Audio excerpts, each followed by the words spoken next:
Well, welcome to this very special episode of She Supply Chains. It is Mother's Day weekend. We're actually on our way to a Lynx game this evening, first home game. We're really excited. Yeah. And in honor of Mother's Day, we decided to do a kids episode. So my kids, Virginia and Lewis, are going to interview me. Yeah? Yeah. Okay, cool. Would you like to introduce yourselves? Hi, I'm Virginia. I'm 14 and I play tennis. All right. I'm Lewis. I'm 12. I like, All right. All right. Who's kicking it off? Who's asking the first question? Okay. why did you start She Supply Chain? What drove you to start it? So Courtney and I had been, we've been in supply chain like our whole career. So we started in manufacturing and we love manufacturing. And as we grew in our careers, we realized it was just like one piece of like the whole supply chain. Yeah. And as we continue to grow in our careers, we realized supply chain can have such a positive impact on job creation, communities, sustainability. It literally is like what is helping run and move goods all over the world. So we get excited about it. And so we wanted to get others also excited about supply chain. Hey, That's um, cool. who did you want to get people excited? Like, what people did you want to Get get? excited. I think for sure young people and helping them understand because, we sort of stumbled into supply chain. We both studied engineering and started in manufacturing. But nobody ever really talked about supply chain when we were growing up. And so I hope maybe some more young people want to join supply chain. Mhm. Why was it important that you focus specifically on women in the industry?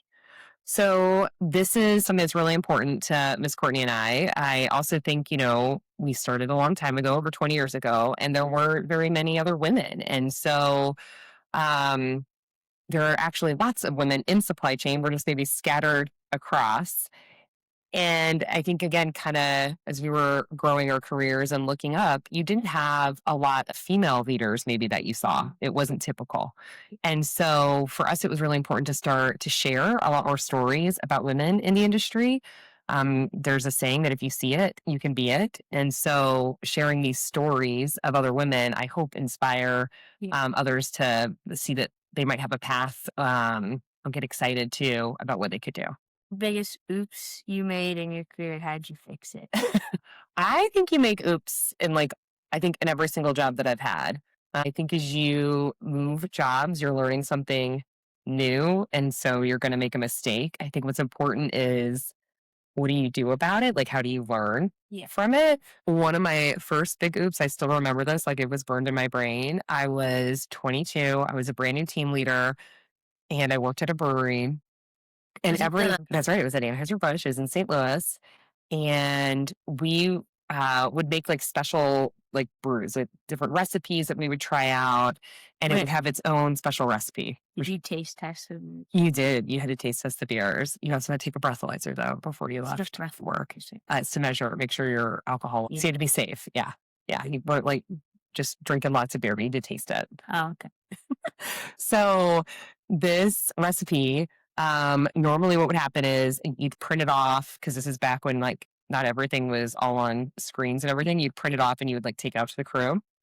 And it was supposed to actually get made on the shift before me. And so they printed it off and handed it off. And it was now my shift. But at the end of the day, like if you're making it on your shift, you're responsible for it. So normally what you do is you always go and like kind of refresh the recipe and double check that everything was right.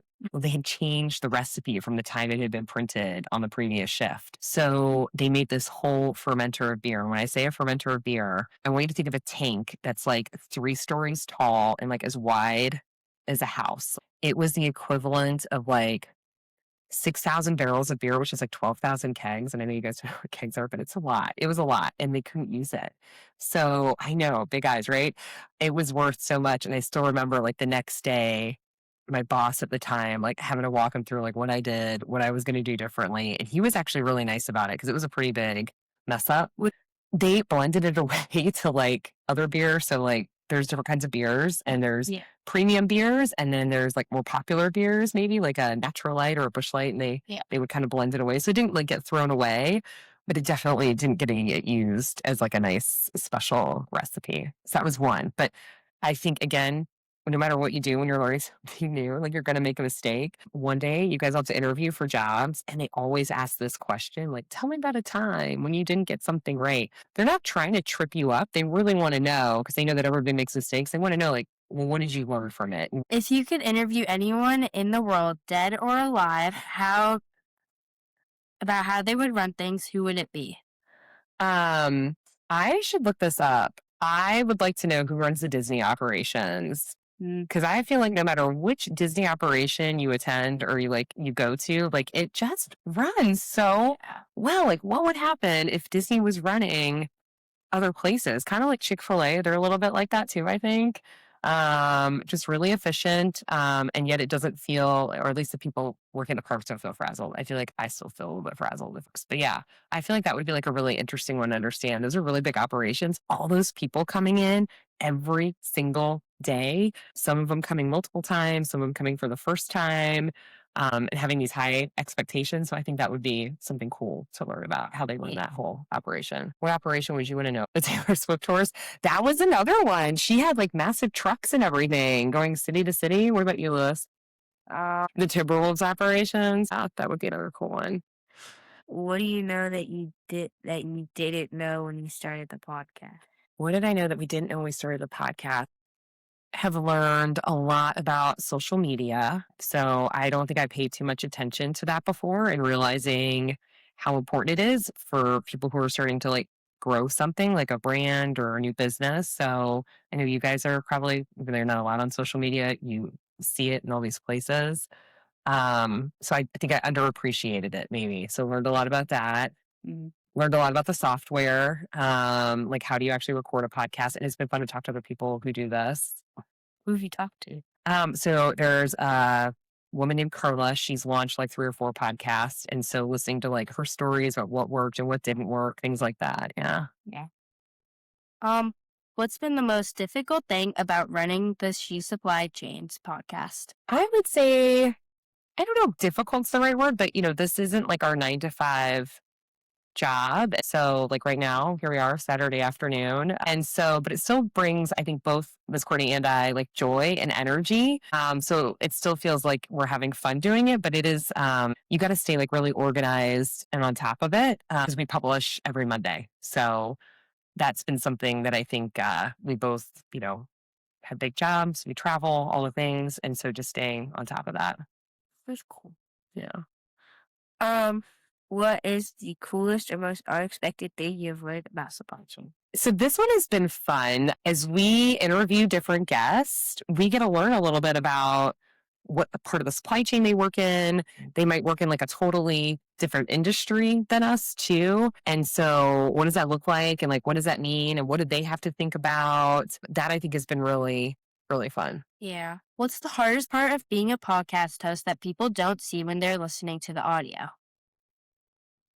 So we want to make sure we're being like respectful of like our guest time, stuff like that. And so sometimes we've had some technical difficulties. I remember early on when we started an episode and we got like 20 minutes in and we realized we hadn't hit the record button. I know. So again, it's just one of these things that, there's just stuff that you have to think about and take care of ahead of time. And even as we've gotten used to it, other people, it's their first time on a podcast. And so making sure they feel prepped and ready, but not scripted so that you can actually just have a conversation. I also enjoy it. I do a lot of the research on the guests. And so what questions we want to ask. And I actually think that's kind of fun. Maybe it's because I'm kind of nosy. I don't know. Do you tell them what questions you're going to ask, or do you just give them like an idea?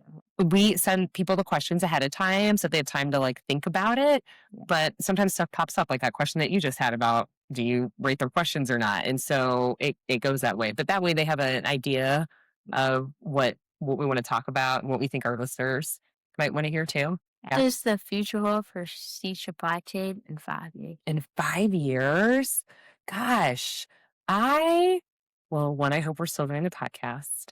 But I also hope too, like we keep talking about how we want to do a few more like live meetings and group meetings in person. Yeah. And so maybe in 5 years there's some more of that happening. And who knows, maybe I don't know, maybe in 5 years too we'll have some different hosts or more hosts from around the globe. That'd be fun too. Would you do like Yeah. a meet? Yeah. Yeah. Would you do it like a house, or would you do that like an area, like a park or something. That's a good question. I don't think we've thought that far ahead. I'll keep you posted. Do you want to come? Sure. Any other questions? No. All right. Well, that's it. We are going to head out to the game. See you.